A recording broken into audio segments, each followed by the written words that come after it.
Et salut à tous, j'espère que vous allez bien. On se retrouve aujourd'hui pour le troisième épisode de YOLO Space Hacker. Et comme je vous en avais parlé dans l'épisode précédent, je suis retourné faire un tour dans le fichier de config. Donc ici j'ai donné le chemin d'accès. Donc il faut juste remplacer cette variable là par votre utilisateur. Et une fois que vous avez fait ça, vous y accédez et vous aurez un fichier qui s'appelle spacehacker.ini qui contient des données pour le jeu, par exemple la langue, au niveau du screen, les écrans, si jamais on a du multiscreen, tout ça. Et si on descend, bon, on a plusieurs options, les logs, tout ça, et dedans on voit un flag useful stuff in config files. Donc c'est bien quelque chose qu'on doit récupérer dans les fichiers de config. Ici on a print bonus flag in log, c'est false, on peut tenter de le mettre à true, je sais pas trop ce qui va se passer. Faudra sûrement redémarrer le jeu aussi après. Et du coup je vais copier le flag là pour le mettre dans le jeu. Voilà, donc c'est juste pour montrer ça. Il y en a peut-être encore d'autres cachés dans d'autres fichiers de config. Faudra voir directement dans le jeu s'il y a des flags qui sont liés à ça. Donc voilà, c'était juste une petite parenthèse, on se retrouve tout de suite sur le jeu. Ok, donc on se retrouve sur le jeu. Je vais tenter de mettre le flag que je viens de récupérer dans le fichier de config. Hop, et il est valide, on voit bien que c'est trouver un flag dans les dans les fichiers de config. On peut voir aussi qu'on a un autre flag dans les logs du jeu qu'on doit récupérer. Apparemment on doit valider un chal impossible, ça doit être dans save.dat. Il faut modifier un fichier de sauvegarde pour valider. On fera ça à la fin, quand on n'aura plus rien à faire. Ok. Donc on va continuer. Je vais oublier de remettre le son, voilà. Donc là, qu'est-ce qu'il faut qu'on fasse? Je crois qu'il fallait qu'on désactive la tourelle. On va enlever ça. Alors, reprends la liste des serveurs dans le récap de mission et connecte-toi sur l'interface de contrôle de la mitrailleuse, machine gun. Identifie le logiciel et sa version. Regarde l'onglet exploit.db et recherche les références de ce logiciel et de sa version. Alors attendez, reprends la liste des serveurs dans le récap de mission et connecte-toi sur l'interface de contrôle de la mitrailleuse. Est-ce que c'était ici? La carte. Alors attendez, on a trop de trucs ouverts là. Personnel, on en a plus besoin. Le brute force, on en a plus besoin. La carte. Machine gun. Ok, on se connecte dessus.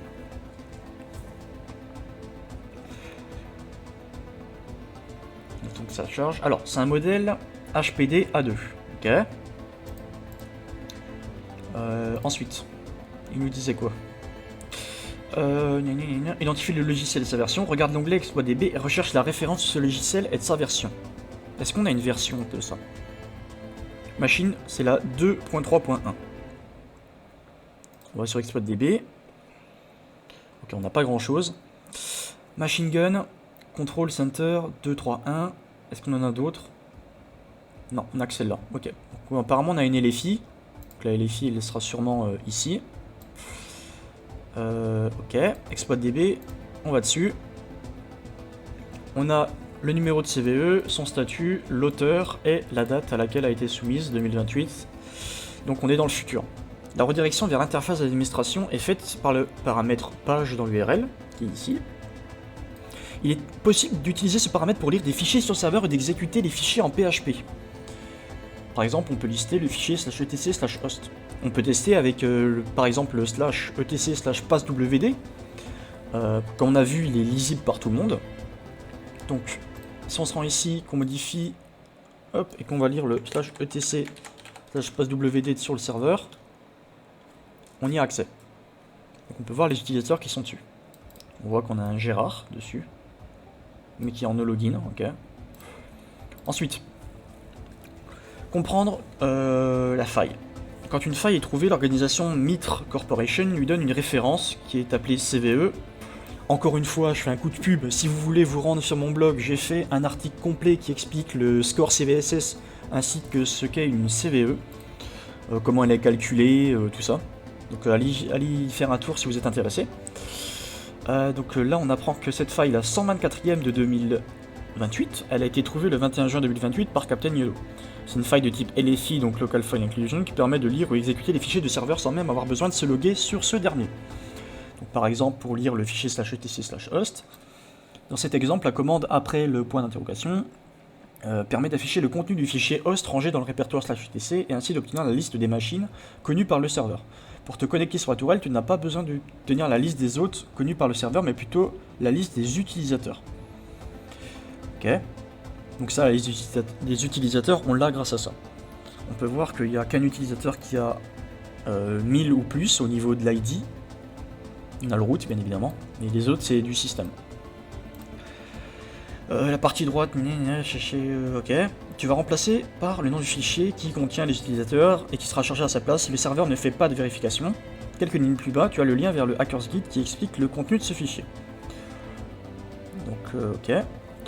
Tu viens d'afficher le contenu du fichier qui contient la liste des comptes locaux de la machine. Les comptes utilisateurs sont déclarés à la fin du fichier. Utilise le nom d'un utilisateur pour t'identifier et désactiver la tourelle. Pro tip, si tu n'arrives pas à trouver le nom d'un utilisateur car le texte affiché est trop compact, fais clic droit du source. Oui, parce qu'en fait là, c'est affiché de manière moche. Et par contre, si on regarde le code source, c'est affiché comme si on lisait le vrai fichier, de manière un peu plus propre. Donc nous, l'utilisateur qu'on avait vu, c'était Gérard. Donc on va tenter de se connecter avec Gérard. On va retourner copy, paste. Ça prend un peu de temps à chaque fois. Ouvrir un nouvel onglet. J'ai pas regardé à quelle heure j'avais commencé d'enregistrer l'épisode, donc ça se trouve, j'aurai un épisode un peu plus long.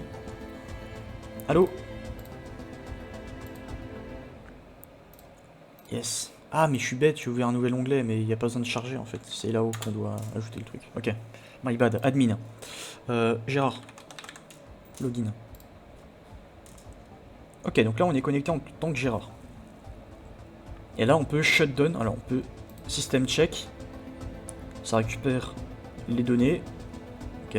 Et là on va la shutdown. Et on peut voir en 3D qu'elle est bien shutdown.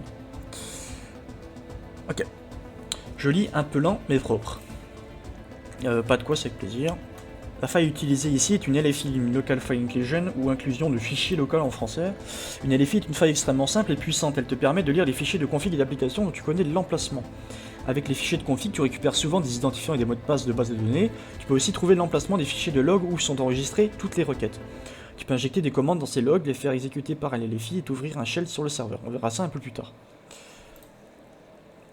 Toutes ces informations sont publiques et disponibles sur internet. La meilleure prévention, c'est la formation et l'information. Le projet OWASP met à jour tous les ans la liste des failles de sécurité rencontrées sur internet. OWASP publie chaque année son top 10. En parlant de ça, il y a une très bonne room sur le site TryHackMe qui permet de montrer le top 10 des failles OWASP qui mettent en ligne chaque année. Les guides de l'OWASP sont une mine d'informations à lire bien calée dans un canapé en prenant des notes. Après cette mise en jambe sur les mots de passe, une CVE et une LFI, nous allons maintenant passer un serveur à un scan de contenu pour essayer de découvrir des pages cachées qui vont nous permettre d'accéder directement à des fonctionnalités d'administrateur. Je pense que ça va être du fusing de directory web, un truc comme ça. Alors, nous allons nous intéresser aux serveurs web développés en PHP. Les extensions d'URL en .php sont caractéristiques. Nous pouvons aussi imaginer qu'il existe des pages comme http admin.php, voire debug.php qui peuvent être de bonnes surprises permettant un accès administrateur ou un accès à des fonctions de debug. Tout comme il existe des dictionnaires de mots de passe, il existe des dictionnaires de fichiers les plus fréquents sur les serveurs. Nous allons utiliser l'outil DIRB pour chercher des pages web. Regarde les instructions détaillées dans l'onglet Mission. Alors, il faut se connecter au serveur qui commande la porte d'accès au générateur. La page web par défaut que nous allons n'est pas vraiment utile. L'extension .php nous informe que le langage utilisé côté serveur. Utilise curl avec l'option "-i" dans le terminal pour obtenir les informations sur le serveur. Hop. Alors si on fait "-curl-i", donc le serveur répond bien, il est up. On voit que c'est un serveur Nginx. Là on voit la date actuelle. Ok. Ensuite, je vais recacher ça. La réponse du serveur, bah là il s'explique en fait. La gentillesse de nous préciser quel est le logiciel du serveur web et la version de PHP. C'est du 7.3. Nous allons utiliser DIRB pour chercher d'autres pages dans le terminal de la commande. Hop. Donc là on va chercher, grâce à Dirb, toutes les pages qui contiennent un point PHP. Enfin qui se terminent par point PHP.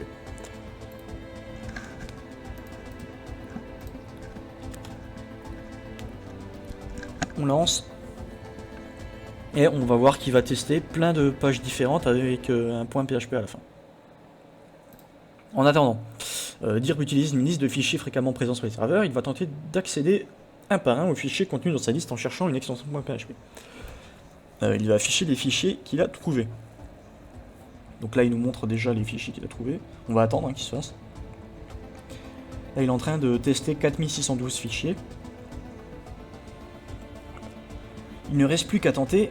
Il y a dans un nouvel onglet en remplaçant par le nom de fichier trouvé. Donc là, on va attendre que ça se termine, parce qu'on est obligé. Et encore une fois, avec le Hacker Guide, il nous explique un peu plus Dirb, GoBuster, Dirbbuster. Moi j'utilise FUF, FFUF. C'est un autre outil pareil qui fait exactement la même chose, mais c'est question d'habitude quoi. J'ai plus l'habitude d'utiliser ça que Dirb. Et là ils expliquent à peu près les commandes qu'il faut faire, comment l'installer, comment le télécharger. C'est vraiment bien complet. Bon. C'est un peu long. Ceux qu'on a trouvé, ils commencent par un S.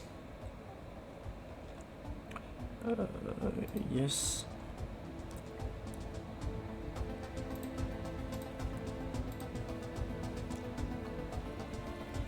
Donc là après on doit aller jusqu'où? Après il y a. Donc là il y a l'index a été trouvé. Injection de commande shell.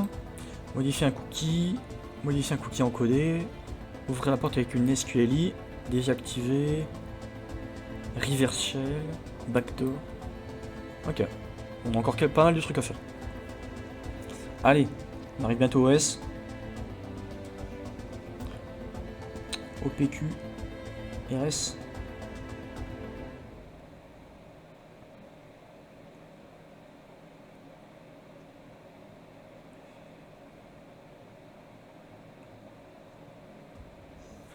Ça prend son temps.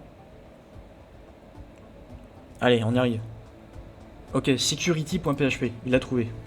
Donc là on peut l'arrêter, de toute façon il va se finir, voilà. Ok, donc... Ah, on peut pas copier. Fit to page, qu'est-ce que c'est que ça? Je sais pas trop. On va copier.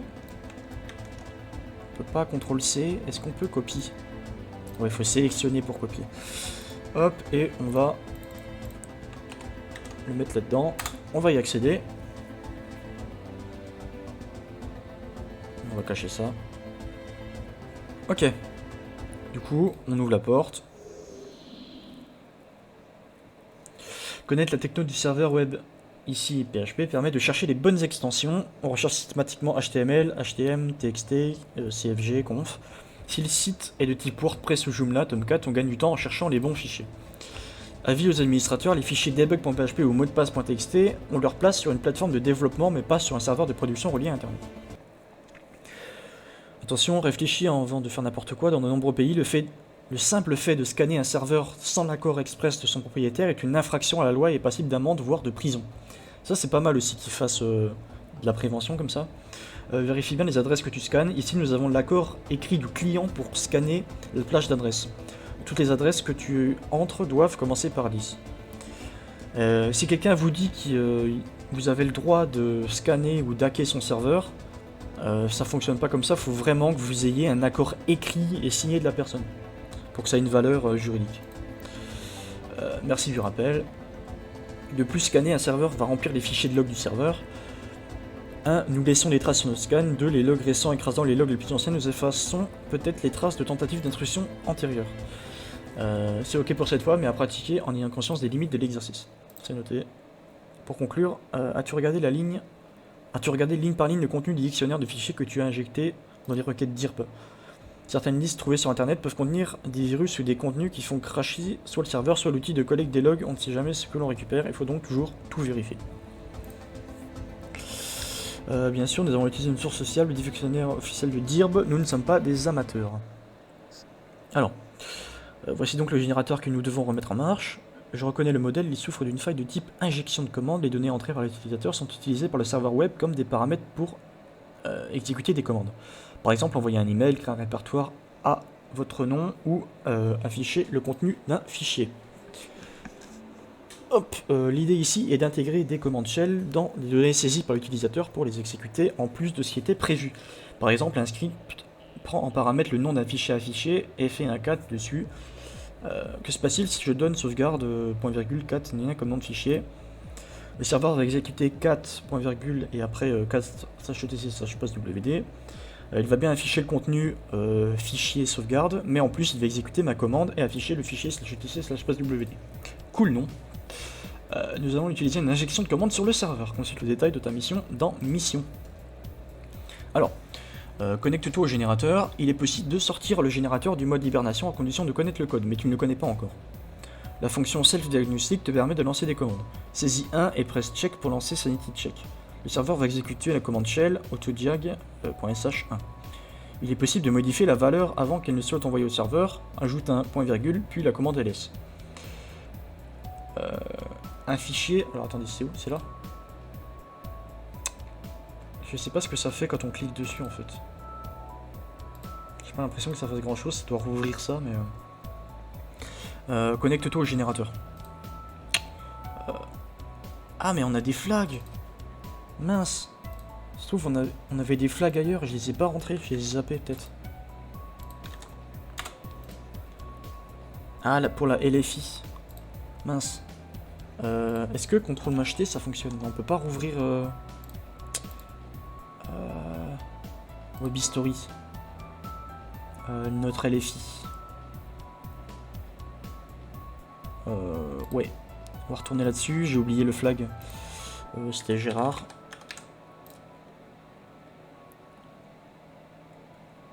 Est-ce que... on a un flag quelque part là-dedans, là, En fait... est-ce qu'il est caché quelque part?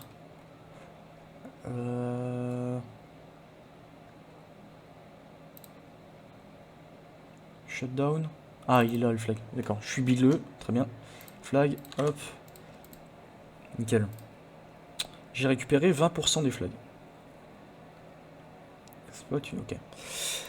Alors, ça je peux fermer du coup. Ça, hop. Engine room, ça on peut fermer, je suppose. Gate 5 aussi. On va juste retourner pour accéder à la commande. Carte. C'est quoi le nom du truc?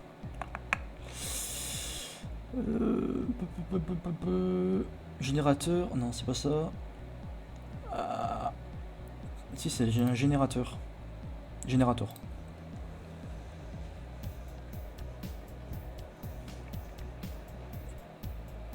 Ok. Self-diagnostic. Voilà, on peut tenter 1. Ça va exécuter le 1. On voit le résultat. Donc ça va lancer ça.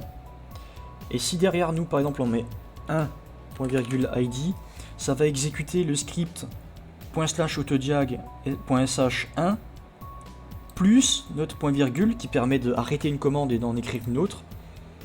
Et on va exécuter id. Donc on voit que la commande est toujours bien exécutée, mais en plus, nous, derrière, on exécute id. Donc là, eux, ils voulaient qu'on exécute... c'était quoi? C'était 1.ls. Comme ça, pour lister le... comment ça s'appelle? Les fichiers. Là, on peut voir qu'on a un code.txt. Donc on va refaire un 1.4 code.txt pour afficher le contenu de code.txt. Et là, on a notre very secure password qu'on va copier. Et je pense qu'il va falloir le mettre dans l'autorisation code. Fichier devrait interpeller, lire le contenu du fichier. Quand il n'est pas possible de modifier la valeur, il est toujours possible de l'intercepter avec un proxy ou de la rejouer avec curl dans un terminal. On fera ça un peu plus tard. Ok, donc générateur, on va se connecter. Hop, on a le flag. On va l'ajouter. Non, pas du tout. Ah, j'ai pas eu le temps. Copie. Hop. Yes. Alors, il nous dit quoi le monsieur? Attention avec les injections de commandes, vous avez vraiment la main sur le serveur. Soyez responsables. Oui, Captain, nous sommes des ethical hackers. Nous remplissons notre mission dans le cadre fixé par notre client. Le générateur est relancé, il y a maintenant du courant. Pour continuer, clique sur la flèche jaune au sol. Je pense que c'est laquelle? Celle-là, je suppose, on n'y est pas encore allé? Non.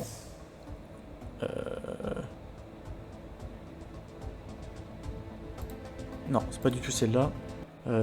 Du coup, c'est celle à droite, là. Alors, nous allons pouvoir consulter les enregistrements du centre de contrôle de la station. Encore une porte. Le logiciel de celle-ci est plus récent que les précédents. Il dispose d'un scanner de badge. L'identifiant du badge est enregistré dans un cookie du navigateur. Les pages web utilisant fréquemment des cookies pour conserver les données d'authentification des utilisateurs entre deux sessions de navigation. Les cookies sont des données échangées entre le navigateur et le serveur, stockées dans le navigateur, et que nous pouvons modifier à volonté. On ne va pas s'en priver. Tu vas passer administrateur juste en modifiant le cookie dans ton proxy web. Consulte le détail de ta mission dans Mission. Alors, s'il n'est pas encore ouvert, ouvre ton proxy web. Voilà, c'est ouvert tout seul. Il va te permettre de voir tous les messages échangés entre ton navigateur et le serveur web. Commence par effacer tous les messages déjà présents dans le proxy web pour pouvoir travailler proprement. Clique sur l'onglet Man in the Middle Proxy. New répond. Attends. New répond OK à la question delete machin. Hop, new, yes. Ok. On va ensuite, entre ensuite dans le navigateur l'IP de la porte que tu veux passer. Là, on nous donne l'IP. Hop, générateur, on s'en fout. Dans le serveur proxy, tu vas voir les messages échangés entre le navigateur et le serveur lors de l'affichage de ces pages web. Presse le bouton pour ouvrir la porte. Un nouveau message vient d'apparaître dans le proxy, clique dessus. Hop. Yes. Ça doit être... Alors attendez, c'est celui-là? Parce que là c'est un JPEG, on s'en fout. PNG, on s'en fout. Là il n'y a que du CSS, on s'en fout. Ok. Normalement, on devra pouvoir... on aura accès au cookie. Ici. Message, clique dessus. La partie droite propose un onglet Request pour le message envoyé par le navigateur et un onglet Response pour la réponse du serveur. Dans l'onglet Request, le dernier champ est cookie user a.e.neumann. C'est le nom de la personne, sûrement. Ok. Tu vas devoir modifier ce champ pour passer la porte. Clique sur le petit stylo en haut à droite pour modifier le contenu du cookie. Par quoi pourrait-tu remplacer pour passer admin? A.e.neumann. C'est qui lui? Je sais même pas qui c'est. Une fois que tu auras trouvé la réponse, fais la modification puis valide avec l'icône en haut à droite. Presse le bouton replay et regarde la nouvelle réponse dans réponse. Tu vois. Voilà. Ce qui est un peu dommage, c'est que c'est vraiment... mince. C'est vraiment un peu trop petit cette fenêtre, dommage qu'on puisse pas... Ah si, on peut en fait. My bad depuis le début en fait. Ok, nickel, j'ai rien dit. C'est pas ultra intuitif que ce soit là, mais ok. On peut quand même augmenter. Donc on va modifier le cookie.